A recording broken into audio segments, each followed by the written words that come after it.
Okay.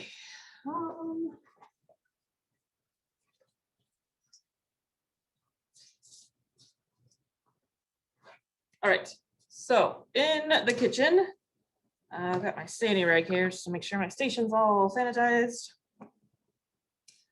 I'm ready to make cookies because I have all my mise en place. So I have all my ingredients here. I have utensils that I'm going to need. We take a look over here. I've got my mixer out, got my sheet pan way over there. I got pot holders and such. So I've got everything ready to go to just start cooking. First thing is I want to take a look at my recipe, right? Really helpful to just kind of pre-read recipes. Take a look at your recipes, especially if you haven't done them before. If you haven't done them in a while, like a refresher. But if you haven't done a recipe before, it's really important to read through that recipe. Make sure that you understand what the steps are that are involved. Make sure you understand the equipment that is needed. Is there a piece of equipment that they're asking for, or some sort of method that they're asking you to do? You just don't understand what they're asking. So helpful to kind of read over it.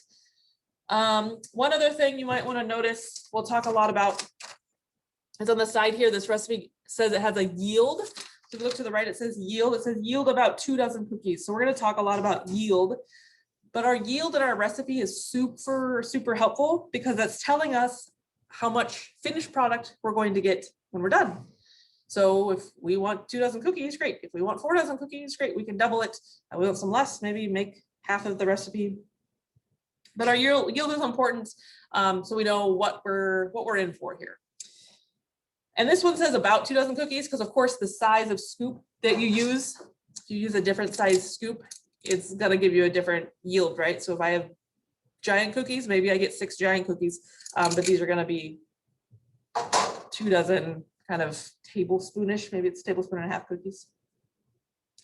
All right, taking a look at my instructions. My first thing here is preheat my oven to 375 degrees. Preheating your oven is super important so that when I'm done making my dough and I've got them all scooped up on a sheet pan, that my oven is ready for me and I don't have to sit around and wait for my oven.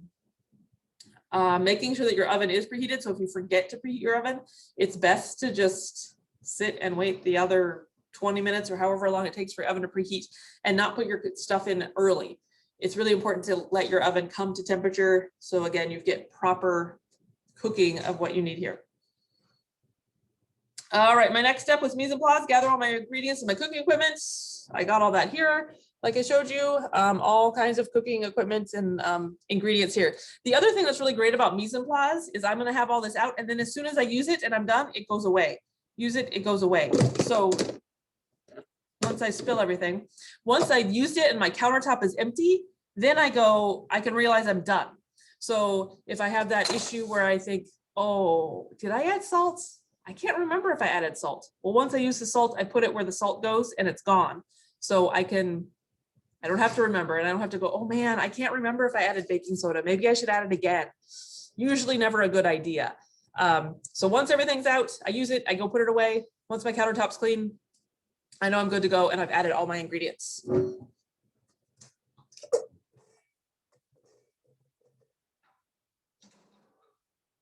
I will be using a stand mixer for this. I do have a stand mixer that I'll use for this. You can definitely use this with like a hand mixer, just like that has the 2 beaters that go around, that works. And you can also do this by hand. You can do this recipe by hand. It takes a little bit more elbow grease, but it can be done with just like a bowl and a wooden spoon. So with the stand mixers, you have 3 attachments here. Throughout the quarter, we will eventually use all 3 attachments. But this one, it's called a dough hook, but it's used for making yeast spreads. So dough hook for yeast spreads, not what we need today. This is a whip or a whisk. This is great for like whipping egg whites, whipping cream. Not what I want today for cookie dough. The paddle attachment is probably the most commonly used attachment with a mixer. It's great for thick, stiff doughs, cream cheese icing, all kinds of things. Still gets things nice, light and airy because a lot of people want to use that whisk, but I don't want to use the whisk. I want to use the paddle. So paddle attachment, what we'll use today.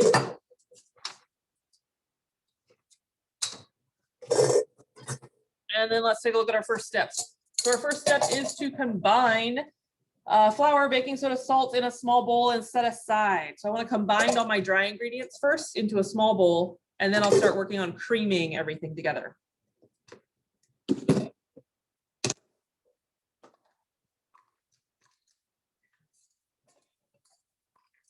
So when you take a look at that first ingredient, the amount of flour that we need, a lot of people get confused on what that actually says.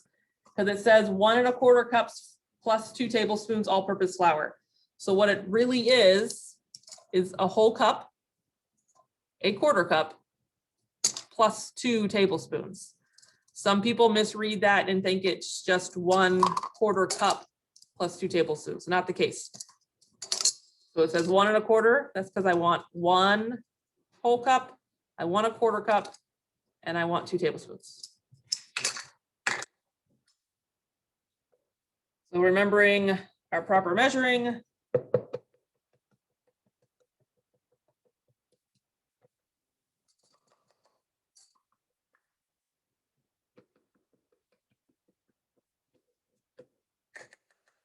One and a 1/4 cup, 2 tablespoons.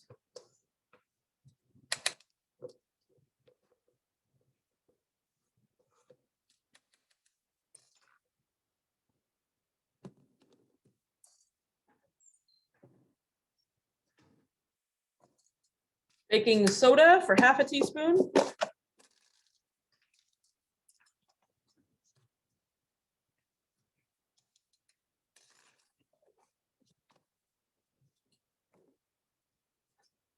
Salt for the same amount, 1/2 teaspoon. I like to use kosher salt for all my cooking. I don't ever have iodized salt. I always use kosher salt. Melts, I think it melts better. It kind of dissolves better. It incorporates better, tastes better. So then now I just want to combine this, which is just a light whisking, nothing crazy, but I just want to make sure I'm whisking this together so that I don't have like chunks of salt and chunks of baking soda sitting around. I just want to make sure that that's nice and mixed. I can set that aside. And then now I can start worrying about my creaming method here, creaming together my butter and my sugars. So the butter I need is 1 stick or 1/2 cup. So it's soft, it's been sitting out so I can kind of easily put my finger in it. I had it sitting on the plates, plastic wrapped in the cupboard overnight. So it got room temperature soft. Again, so my finger could go through it. If that wasn't the case, I could like microwave it just gently. So 1 stick of butter. One thing that's really helpful to know with your butter, if you've ever looked at a stick of butter or even a stick of margarine, the paper wrapper on the outside of that stick of butter or margarine tells you the measurement equivalence. So each stick is going to be 1/2 cup, but it breaks it down into tablespoons. So it gives you the little lines that you can cut it for tablespoons. So if something asks for a couple tablespoons, you can just cut the lines on the paper. Or if you need a whole cup, you know, it would be 2 sticks. Or if you need 1/3 cup, there's a line on the paper that tells you where the 1/3 cup is. So if you haven't taken a look at a stick of butter, take a look at the stick of butter, look at the paper wrapper, and it'll tell you all your little measurement lines there. All right, so now my sugar. I need a granulated sugar for a 1/4 cup plus 2 tablespoons.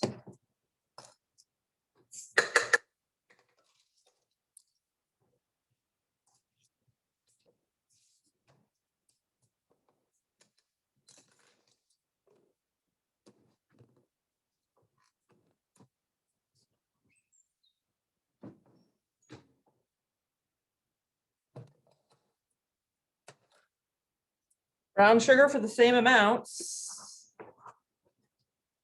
Packing that with my hands, firm but gently.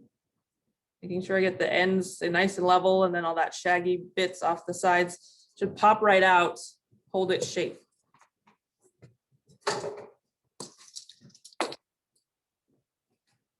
And then 2 tablespoons. I feel like sometimes it's more challenging to kind of pack down the tablespoons because they want to slide everywhere.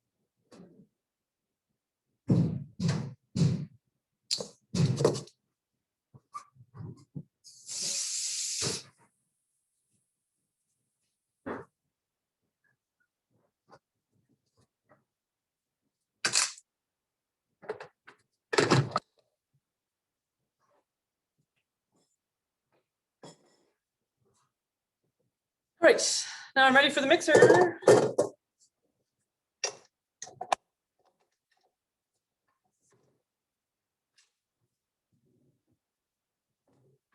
So this will take a couple different stages of being creamy. And of course, I will show you kind of where most people commonly stop and then where you'd want to stop for creamy texture here. With the electric mixer or the stand mixer, start slow. Start slow. Don't go super fast at the beginning. If you've ever gone super fast at the beginning, you may get yourself like a face full of flour if you've ever done that before at home. Get a face full of flour, face full of sugar. So I eventually want this to be on a high speed, but I'm going to work my way up. I'm going to go nice and slow until it becomes kind of a cohesive mixture, and then I can kind of crank it up.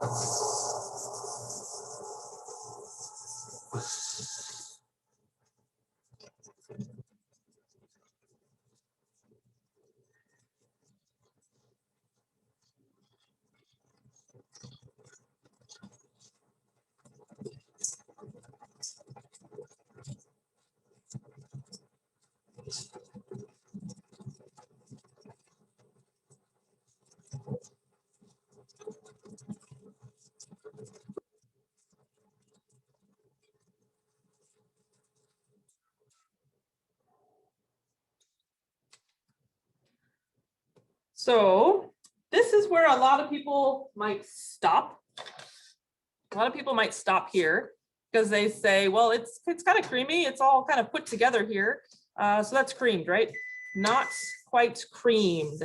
So take a look at the color. The color is, you know, it's got a little brown sugar in it. It's got some white sugar. It's a little darker. It's also really dense feeling, and it's not sticking to the sides of the bowl yet. So now that I do have a cohesive mixture, I'm going to kind of crank the speed up and let it cream for a little bit here. So I'm going to mute it because the sound is annoying, but I'm going to let this cream for quite a bit. And so you can take a look at the difference here.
So it's been creaming on a high speed.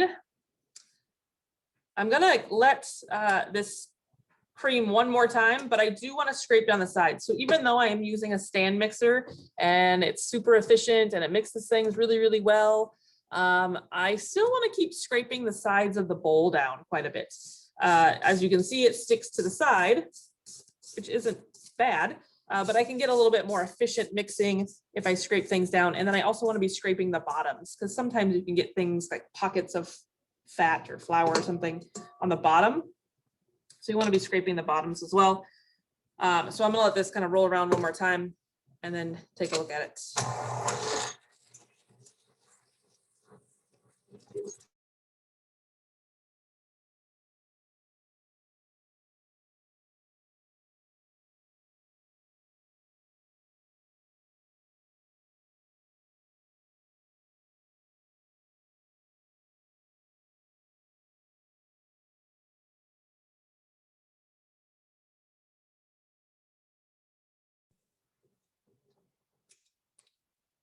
Okay, so nice and creamed. So as we mentioned, that creaming method, and then it's our mixing method there, it's incorporating air cells. So the more air cells I have in there, the better finished product I'll have.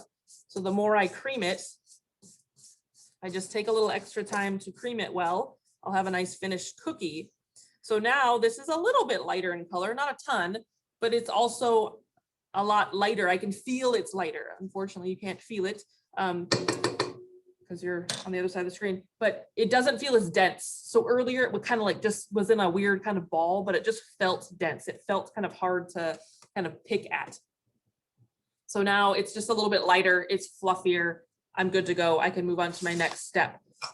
So my next step would be add an egg, add 1 egg. And I always like to crack my eggs into a separate vessel so that I can ensure that I have no shells and I have no like bloody spots. Because then now is the best time to take care of that. If I had a shell in there, something else I didn't want. And then I'll get this mixed before I add my vanilla.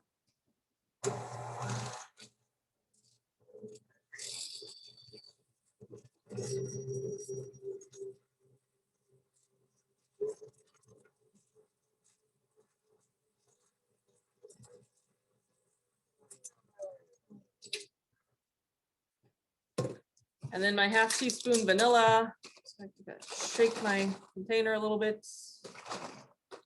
Sometimes you get like sediment on the bottom of the container, so if you shake it, it's a little helpful. So ½ a teaspoon, I have a liquid ingredient. I have a small ingredient, right? Vanilla, I'm gonna use my teaspoon, but I'm gonna pour into this bowl. So if I over poured, it's gonna go in here and not ruin what I have here. It's vanilla, so like it's not gonna totally ruin if I got a little extra spill. It's always good practice, but if I'm doing something with maybe vinegar, I don't wanna over pour vinegar, right? Something else that I'm gonna be making. Same things with like salt and baking powder. I don't wanna get extra. So pour into here. And then again, I'm close to where I need to go. So I don't have far to go, right? I'm not trying to take this from one side of the kitchen to another.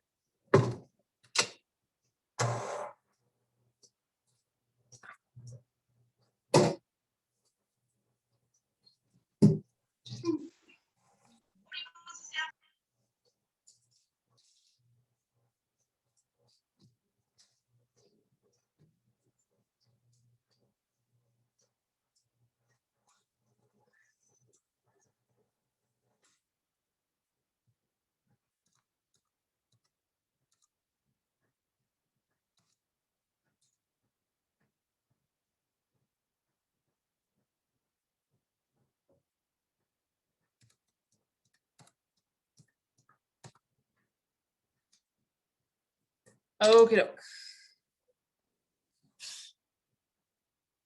So let's scrape this down one more time. Well, not one more time, just another time. We'll be doing this a little bit more. So now I can add my flour or my dry ingredients. Really, it's more than just flour. So I want to make sure that once I have flour in here, I want to be really, really cautious and aware of how much mixing I'm doing. Because once I add the flour and it gets incorporated with the wet ingredients here, I'm starting to create gluten. And gluten isn't necessarily a bad thing. But what I want to be aware of is I don't want to create too much gluten. If I create too much gluten, which is just working my dough over and over and over again, if I'm making bread, I want a lot of gluten. If I'm making something like a quick bread or a cookie, I don't want a lot of gluten. But the way I get more gluten is the more I work with my dough, the more I mix it. So I don't want to overmix this. I want to mix this till it's just incorporated and then stop.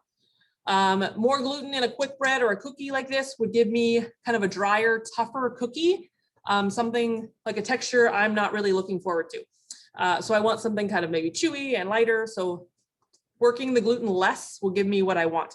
So I'm going to get this in here. And it does help that I scraped this down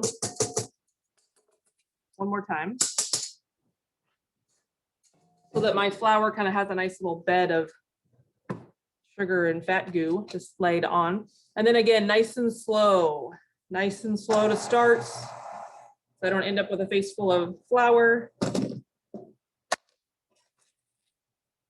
But I don't want to mix this super crazy because I still have to mix and incorporate chocolate chips.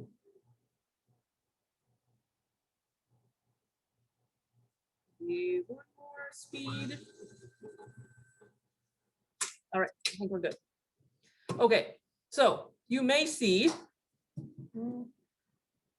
maybe not on the paddle, but you may see on the edges here, I have lots of flour still up on the edges of the bowl.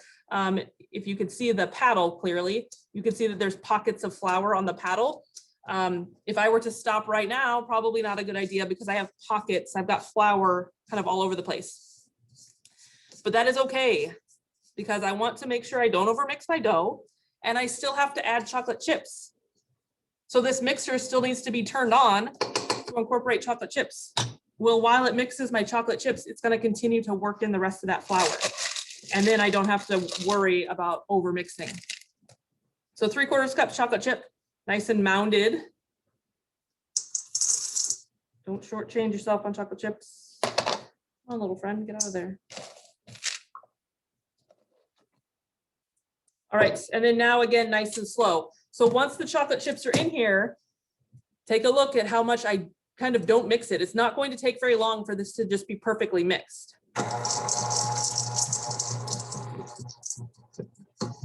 I'd say that's probably it. It's about maybe 5 turns or so. The other thing I don't like to do with mixing chocolate chips, I don't like to overmix with the chocolate chips in the mixer because the mixer paddle tends to like beat up the chocolate chips. They get stuck in between the side of the bowl and the paddle and they kind of crush and destroy your chocolate chips.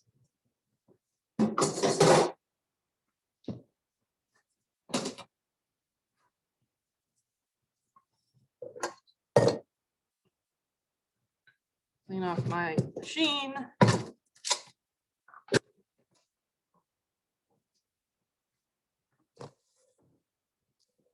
All right, so that didn't take very long. Again, I don't have pockets of flour here. I still need to get the dough off the paddle. And then once the dough is off the paddle, I can kind of give it one more final stir just to make sure I don't have any flour pockets. But that gentle stir that I'm going to do by hand is going to be fine because it's not going to do as much damage as the mixer is, right? The mixer is going to maybe have a few extra turns than I'd probably want it to.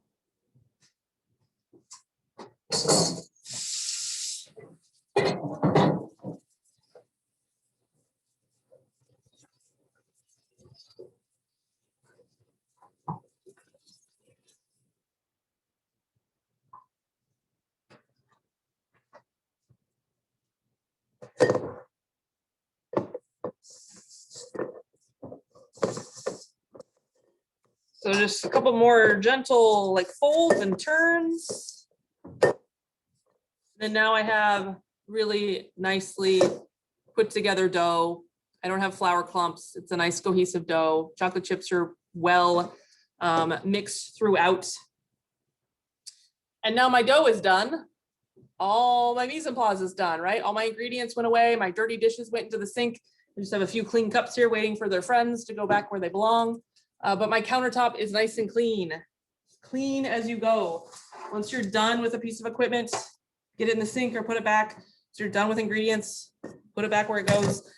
So you can kind of keep working in a clean environment. I don't like big amounts of clutter. It tends to just be, well, clutter. And it's kind of hard to focus on what you're supposed to be doing. So now I can move on to scooping my cookies. Scooping my cookies, it says to put on a parchment lined sheet pan. So my sheet pan here, I have parchment paper. I like to use parchment paper because it kind of helps protect my sheet pan, makes cleanup really easy. And then it also kind of helps the bottom of my cookies. So my cookies are nice and golden brown. And then with my parchment, note that it's parchment paper and not wax paper. Wax paper is not the same thing. Parchment paper is different, doesn't have a wax coating. And then the nice thing about parchment paper is I can reuse this within this baking that I'm doing. So if I want to bake cookies a couple rounds on this for the same day, I can reuse the parchment paper. Once my project's done, I get rid of the parchment paper. I grab a new sheet for the next day if I want to make something new. But I can reuse this for the same project kind of within that same day. The other thing I like to do is fold it so it's nice and fitted to the sheet pan, just because when I go take it from the oven, if it's not folded, sometimes I these pot holders, I can't seal a whole lot. So if I grab the parchment paper and not the sheet pan with it, well, you can probably imagine the big old mess that I would have. So I like to just give a quick fold on the corners, on the sides, just to make sure, like I said, it fits nice and neat inside and I don't have any edges kind of coming up that I can accidentally grab. So then I will use my scoop to scoop my cookies. I know not a lot of people have a scoop like this at home. You can definitely use like a couple spoons and spoon it on, but consistent sizing, right? That's what I want. I want sizes that are consistently the same, even sizes. So if I have even sized cookies, they're going to all bake evenly. So I don't have, you know, big chunk, giant cookie and then a small cookie. They're not going to bake the same. Professional bake shops use these scoops a lot too, because it just helps with portion control. If I know that I'm baking cookies and I know that I need to sell these cookies for 25 cents to make some money in my business, then I want to know that I'm actually having 25-cent cookies and I'm not having cookies like this that are way bigger, right? Because then now I'm going to be losing money. And then maybe one day my customer buys this cookie for 25 cents. And then the next day they buy this cookie for 25 cents and they think they're getting ripped off because yesterday their cookie was twice as big. So I want to make sure that I'm selling items. I'm in a restaurant or bake shop or something, that I have consistency with my sizes to not only just reach the bottom line, so I know that we're making money, but then also my customer has value, right? So my customer comes back because they know that they're getting value for what they're buying.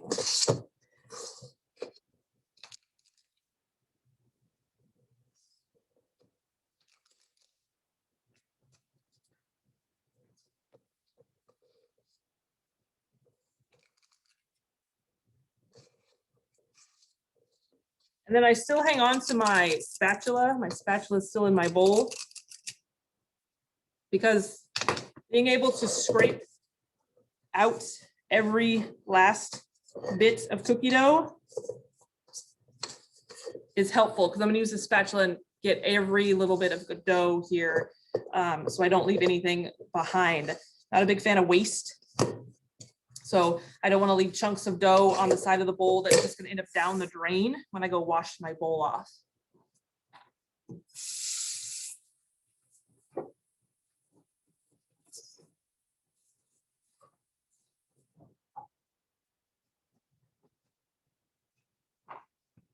All right, so my baking instructions. My baking instructions say bake for 9 to 11 minutes. Rotating halfway, cookies are finished when golden brown, cool on the sheet pan for 2 minutes, and then I'm going to put onto a wire rack. So what's this mean, rotating halfway through? So rotating halfway through, like my camera has been rotating, it's going to fall off its thing. So my sheet pan is going to go in there. I'm going to do about 5 minutes. So my sheet pan goes in here like this. It's going to go in there for 5 minutes, and then I want to make sure I rotate it. So just whatever was in the back is now towards the front. So I just spin the pan. Well, why do I rotate? I rotate everything that I bake and just about everything I put in the oven, because the back of the oven is always hotter. The front is where the door is, right? We have to open the door to take things out and put things in and maybe peek at things. Hopefully not too often, but that back is always going to be hotter. The front is going to be cooler. If I just leave my pan in there and don't rotate it, don't spin my pan, the back cookies are always going to be darker while the front cookies might be perfect. Or the front cookies are underdone while the back cookies are perfect. So rotating them always, always, always with all kinds of baked goods. And then if I do 2 pans at a time, we'll ask, well, what happens if I do 2 pans at a time? You can still do 2 pans at a time, but again, rotate. So if you've got 2 pans that are side by side, just make sure that they're rotating this way and rotating this way. Or if you do pans that are on top and the bottom, make sure that they rotate this way and that way, so that they're getting all kinds of rotation on them. Because if you do top and bottom ones, that top one does shield the bottom one, and it doesn't get as nice and brown and kind of caramelized as the one on top. And the one on top tends to get too caramelized. All right, so 9 to 10 minutes. So I always cut that time in half. I'm going to say halfway. So it says to rotate them halfway through. So this is what I do with my timing. So with my timing, I kind of error on the lesser time, and then I cut my time in half. So it says 9 to 10 minutes. We're gonna cut that in half and say 10 minutes. So I'm gonna set my timer for 5 minutes, rotate 5 more minutes. If my cookies aren't done, guess what? I can add another minute. If they still aren't done, I can add another minute. I can add 30 seconds. I can add 45 seconds. But if my cookies are burnt and overdone, my cookies are burnt and overdone. There's no taking that back. I can't go backwards, right? I can't go, oh, let's take some time away. Nope, I can't. But I can always add more time. It may tend to be a little tedious to be adding some time. And once you get a first batch done or so, you may get kind of into a routine. And all ovens are going to be different. So maybe some ovens, 5 minutes is great. Rotate 5 more minutes is great. But like I said, I can always add more time later. I say that all the time. You're going to hear me say it all the time. I can add more time later. I cannot take it away. Once they're burnt, they're burnt. Same with ingredients. We do this a lot in cooking. I can add more salt later, right? Add a little bit, taste it, and add a little bit more. But once I've added too much salt, it's not like I can pick the salt out, right? I've kind of added too much salt and I'm done for. So you can always add more time. So I'm going to do 5 minutes, rotate 5 more minutes, and then like last class, I had to add a few more minutes, but we can always make it work.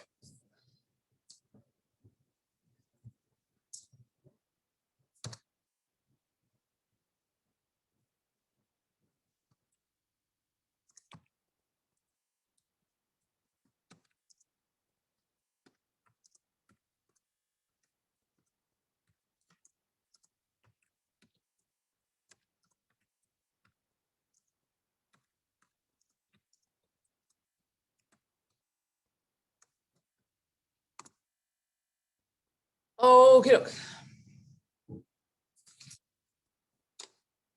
Any other questions? I'm seeing a few questions in the chat, but any other questions about cookie dough or the cookie making process?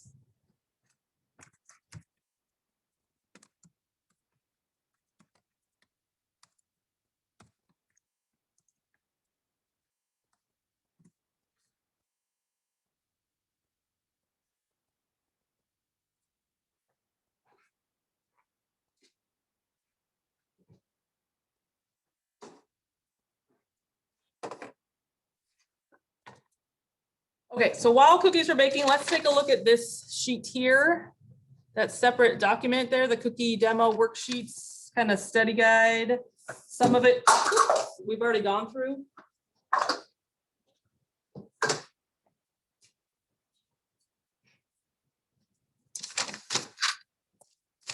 So taking a look at this sheet where it says our method. So remember that when it says method for this specific example, this is our mixing methods. We're talking about cookies. We're talking about the mixing method. So my mixing method would be creaming. I have the creaming mixing method. We talk a lot about cooking methods in culinary too, but this is specifically a mixing method.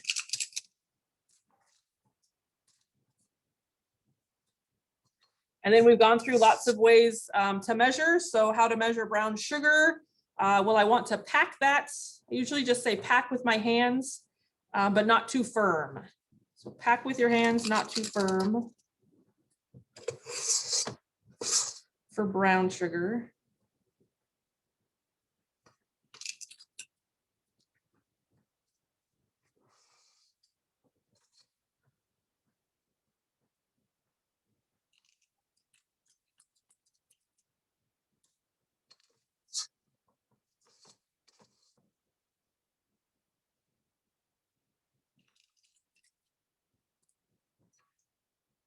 And then white sugar, scoop and level. No need to necessarily tap for that one because it's going to settle itself. It's nice and dense. So scoop and level for the white sugar. And our flour, we're going to scoop, tap, and level.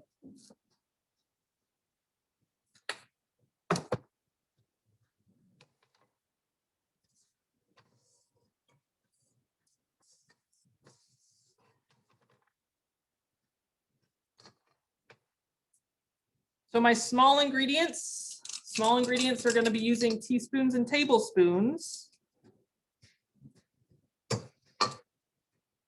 And now this one, I'm going to be I can have options, right? So with teaspoons, tablespoons, and my small ingredients, I either have dry ingredients or I have wet ingredients. So what I have written here for small ingredients is use teaspoons, tablespoons. For dry, I'm either going to just scoop and level, or for wet, I'm just going to pour. So scoop and level or pour for wet ingredients.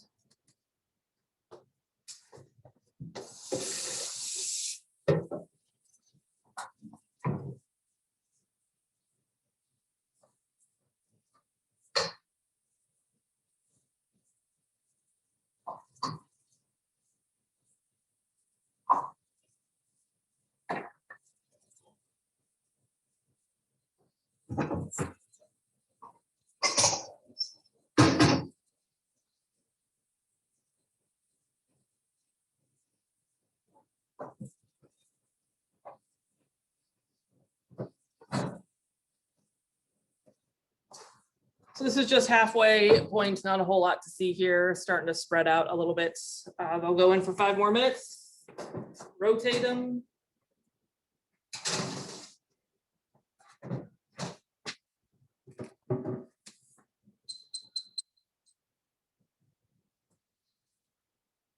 All right, liquid ingredients.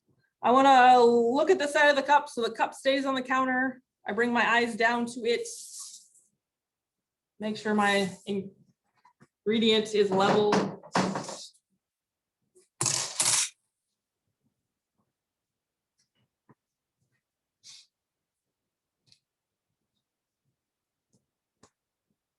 All right, so my purpose of ingredients. This is really important. I like to understand why I'm adding something to my recipe or what I'm making, right? If I can understand why it's there, maybe I can be sure to like not forget about it, but it's really important to understand why we add things, how they're working, what they're contributing to our finished products. And then it kind of helps us understand substitute things, but it also helps us with some troubleshooting. So let's say I made my cookies and they didn't turn out the way I wanted them to, but if I can remember kind of what my functions were, if I'm missing something, I can kind of oh, maybe I forgot this, or maybe I didn't add enough of this. It can kind of help us troubleshoot if we can understand what our ingredients do. So brown sugar, obvious reason for brown sugar is sweetness, but it's also going to be adding color, caramelizing, and crunch. So for brown sugar, I have sweetness, color, caramelizing, and crunch. So that nice dark brown color of brown sugar, that molasses color that's in there, but it also helps us caramelize. So it also helps kind of get that golden brown to the edges of our cookies. Sweetness, color, caramelizing, and crunch. It's our function, our purpose of brown sugar.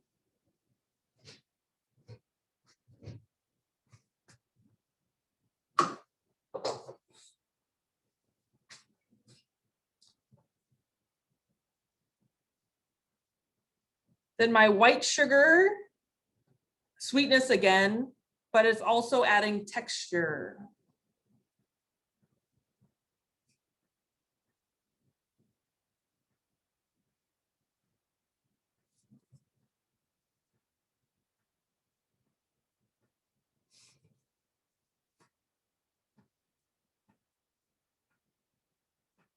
And then my flour. So my flour kind of helps hold things together, but more importantly, what my flour does is it contributes to structure. It gives me structure. If I don't have flour, I don't have a cookie shape. I'm just baking fat and chocolate chips and some salt and some leavening agent and an egg, everything spreads out. If I don't have flour, I don't have a cupcake shape. I don't have a muffin shape. I don't have a cake shape. I don't have a bread shape, right? So flour is structure. It gives us a shape.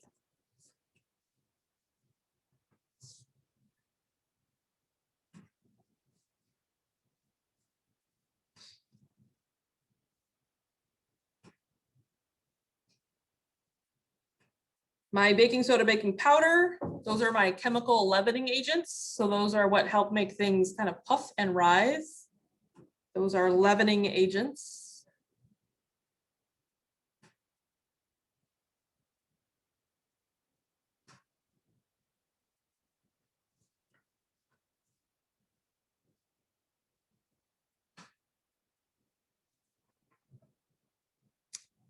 So then fats. Fats are flavor. So fats are flavor. So what we say a lot of time in cooking, fat is flavor. We get more butter, we get more flavor, but it also contributes to texture.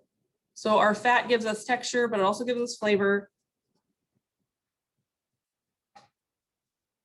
And then some examples would be like shortening, margarine, butter. Nowadays, there's all kinds of oils. A lot of people are using different types of oils like coconut oil to substitute into baking.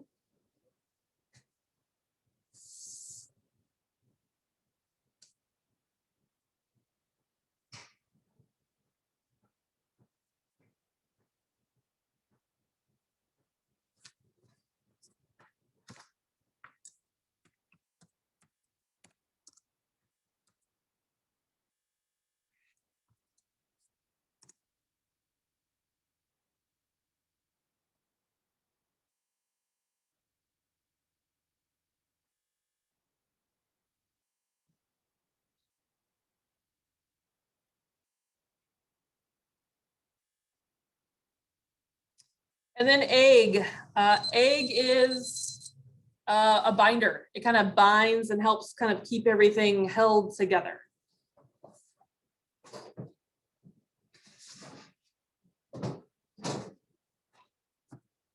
So this is 10 minutes total. They have nice spread, they have nice puff, but they certainly don't have any caramelizing brown on them. So I'm going to get them back in the oven.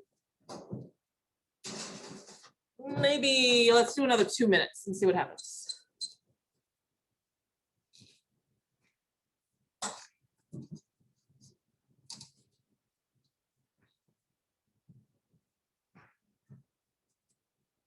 All right, so my egg is my binder. It helps keep everything together. Does anybody need any of those repeated, either measuring or purpose of ingredients?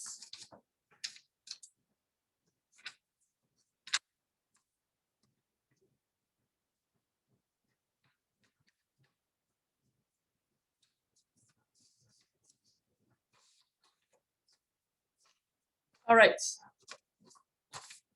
I want to get caught up on some dishes, but you guys have that measuring abbreviations and equivalents. So get started on that measuring abbreviations and equivalents for like the next 3 or 4 minutes while we wait for the cookies to get done. I'm going to do some dishes and then I'll come back and we'll go through all those equivalents or abbreviations, technically abbreviations together. So I'll do some dishes and then you guys can work on the abbreviations.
All right, so that was an additional 2 minutes on the cookies.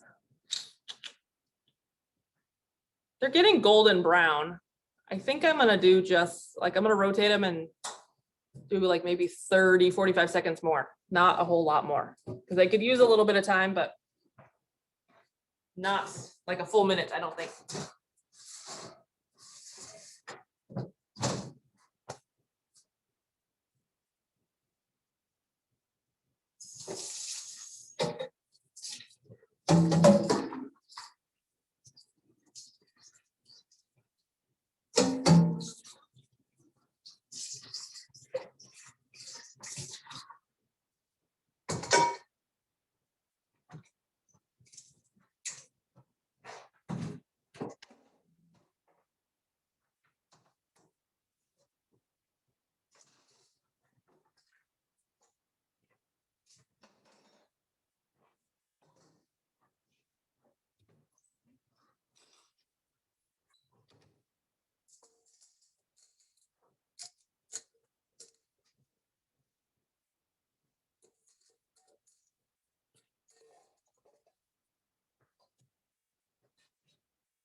Okay. That is more like it.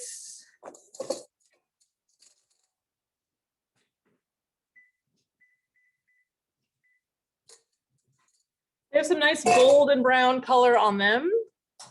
Nice and puffy, nice and round. Of course, I cannot move them right now. They're going to not take their shape. They're gonna kind of crumble everywhere. So I do have them on a sheet or a cooling rack. I'll let them hang out here for a few minutes, and then I can be able to take them off. It is important to keep them on a cooling rack because then now I have like air circulation that's kind of going all the way throughout and kind of underneath.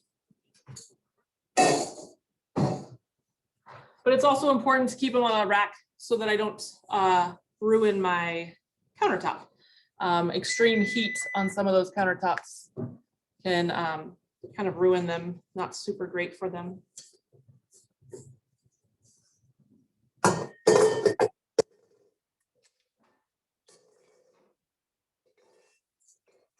All right, so let's go through that equivalence.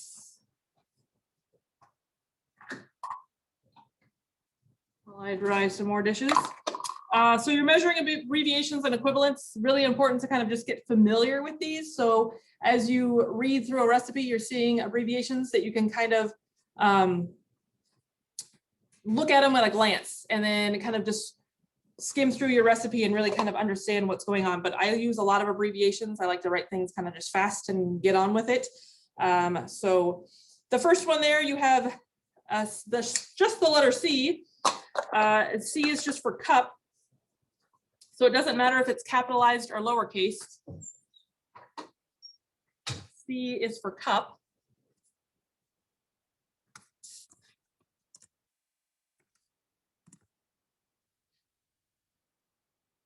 And then we have the capital T.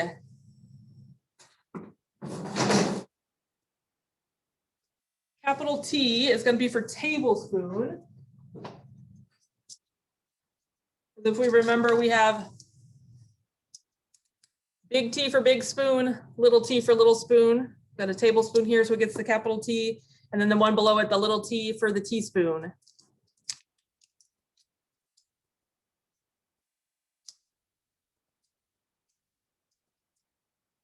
That LB is for pound.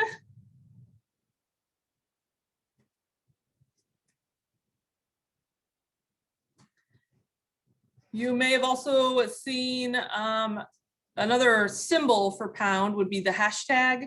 So way before hashtag was a hashtag, we used that pound sign for pound. So it's just another symbol. If you see that, I have put it in a few of my recipes.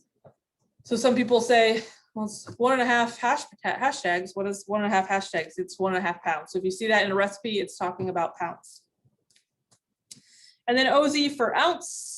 Maybe you're doing something with a scale and need to weigh your product, you would need ounce, or maybe it's a liquid and they want a liquid ounce, and you can see that on your liquid measuring cup. And then PT is for pints.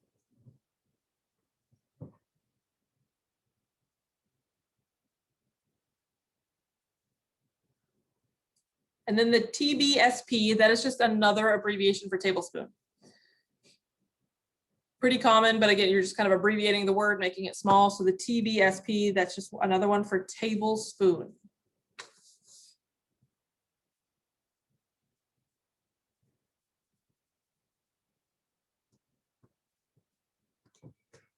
And then QT is for quarts.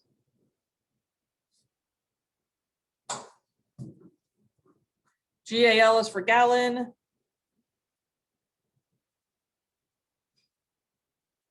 TMP is for temperature. And then also we've got the degree sign. So I think on my chocolate chip cookie recipe, I have 375 degrees. So that little circle with the capital F for degrees Fahrenheit.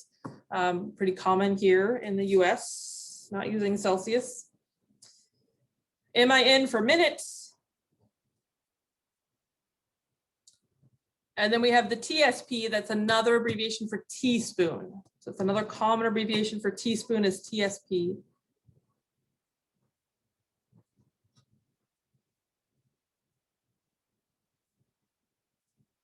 And PKG is package. Some recipes I've seen would say 1 12-ounce package of chocolate chips or whatever the case may be. And then the EA is for each. Working in the industry for so long, I have come to be comfortable and familiar with that. When I'm writing a recipe, every ingredient should have a unit of measure. So instead of just saying 1 egg, I would usually just say 1 each egg, because I want to put a unit of measure next to it. So whoever is going to be reading this recipe later, that's the thing about recipes, is we're trying to kind of dictate how something should be made, and we're assuming that I'm not there to answer questions. So I want to be as clear as I possibly can. So oftentimes I would say that I need 1 each egg, so it's clear that it's, well, maybe they're talking about a carton of eggs, maybe they want to, you know, do they want a quart of eggs, a flat of eggs, a truckload of eggs? What do we mean here, each, with our egg? So just 1 each egg, 1 whole egg, 1 each watermelon or onion or something. Not sure what we're baking, but again, just a unit of measure with everything. That's why that's there.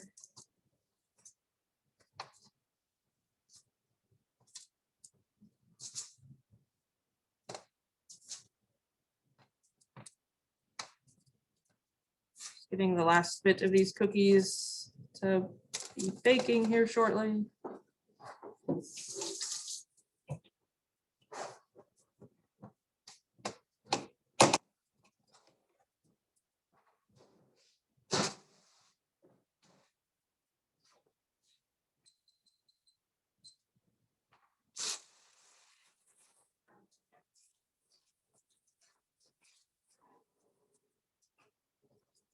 All right. Anybody need any of those repeated? Or anything from any of the worksheets or cookies?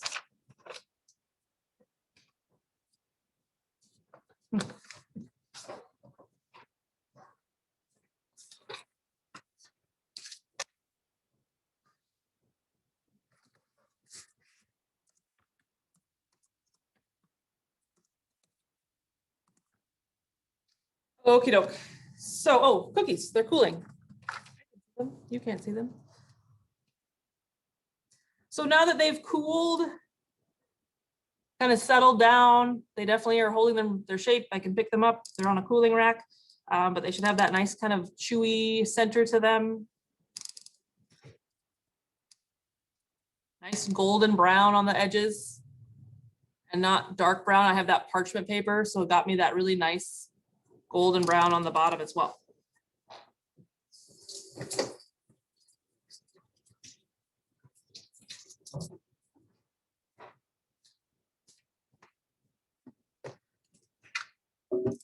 All right, so that is what I got for today. Tomorrow, we're going to take a look at some different cookie types, taking a look at those different cookie types that we looked at with the slide, like the icebox cookies and those types of things. But unless you have any questions or need anything repeated or clarified, I'll be here kind of watching my other cookies. But other than that, I'll see you guys Friday. Nope, you do not turn this one in. Nothing to turn in today. So this one is just kind of a nothing to turn in today. Have a good evening.